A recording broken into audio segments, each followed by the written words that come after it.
Hey guys, welcome back to my channel. I hope you guys are good. Guys, today we're going to be reacting to if she didn't have a nose piercing, she might have won the debate. Guys, no comments, but let's get right down to this.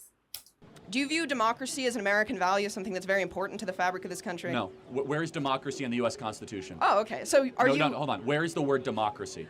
I don't think the word democracy is in the Constitution. So where is the word democracy in any of the founding fathers? A lot of the founding fathers had extremely elitist viewpoints around who should... No, hold on. I just want to... You said the word democracy, so I want to get back to our roots. Yes. Where is democracy mentioned? In the Federalist Papers, the Constitution, or the Declaration? I think it's good that this country has moved away from things that were So explicitly believed by the founding in the Federalist fathers. Papers, and it's mentioned negatively as a problem. So you asked me, is democracy a fundamental American value? I say no. Okay. Because I go back to our roots. And Hamilton, Madison, and Jay... Oh, I know that Hamilton was anti-democracy. No, well, hold on, these people thought that people should be owned as I want to be clear. I am pro-representative government, but I'm not pro-democracy.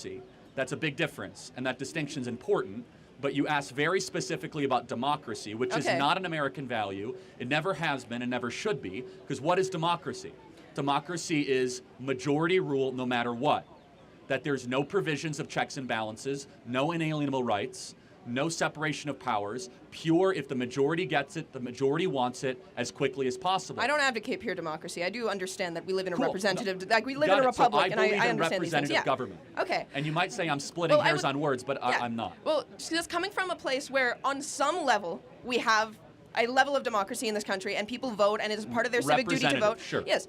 Do you not think it is in the greater interest of this country at large that its citizens are as educated as possible to therefore be able to participate in that system? I think they should be as wise as possible, and I don't think that education and wisdom are the same thing. Yeah, in fact, I understand. I think college disincentivizes the cultivation of wisdom. In the age where there is such a hypersaturation of, and we've seen this, like extremely polarizing, different, like people are getting their news from wildly different sources. Yes. People just don't interact with the other side at all.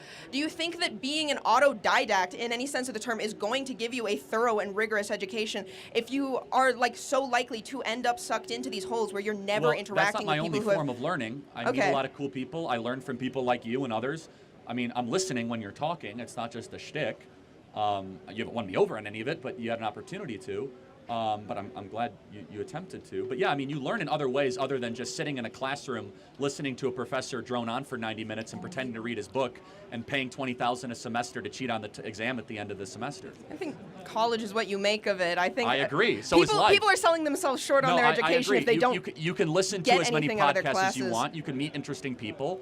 And academia does have an actual level of You have to prove that you're worth your salt, at least to have peer-reviewed papers published, which you don't have to do to start a podcast. If you get a PhD, yes, but hold on. So is your contention that I'm not informed or not worldly or not wise? I want to be clear. I'm not making any claims about your specific level of being informed. I'm saying the general rhetoric on the right against education, against higher education specifically. Why do you think it is? Is it because you think we hate smart people, or is it that there's something happening here that we really think is troubling? I think it's much easier to control people who are less educated. See, now you're a conspiracy theorist. So, no, it's...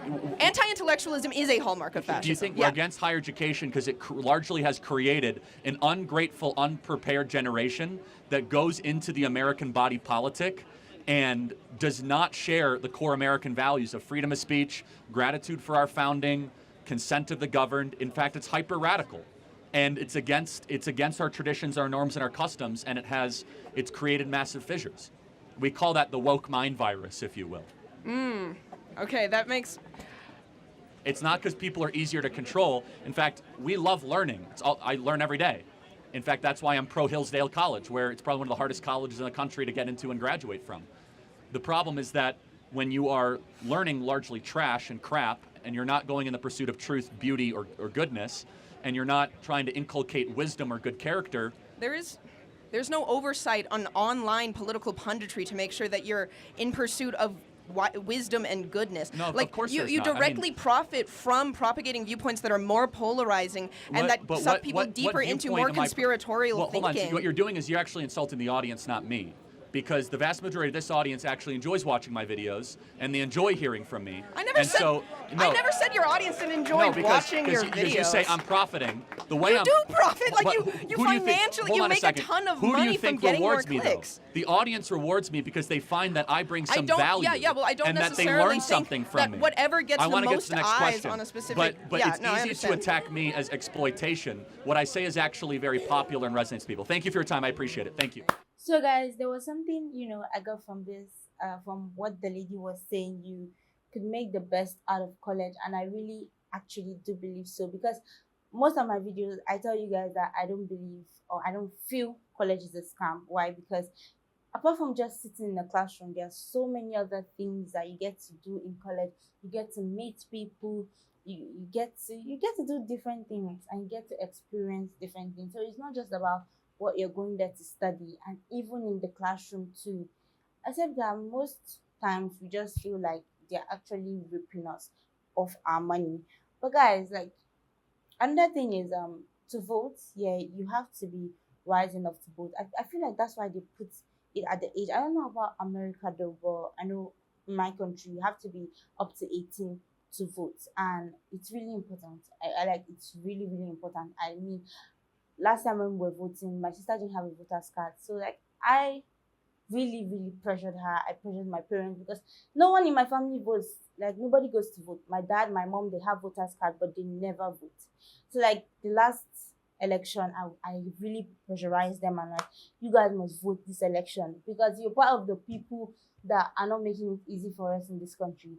You like, they literally voice out, they literally argue and shout that why didn't this person win? Well, you didn't go to vote, so like, you're to blame, really. But yeah, I know I'm kind of diverting from the topic, but still, it's almost the same. It's like the same thing. So, and when it comes to Charlie, I wouldn't put it that Charlie is exploiting people actually, because like, look on the bright side. If nobody likes your content, they won't want to watch it. They won't want to listen to what you have to say, because they feel you're just speaking gibberish.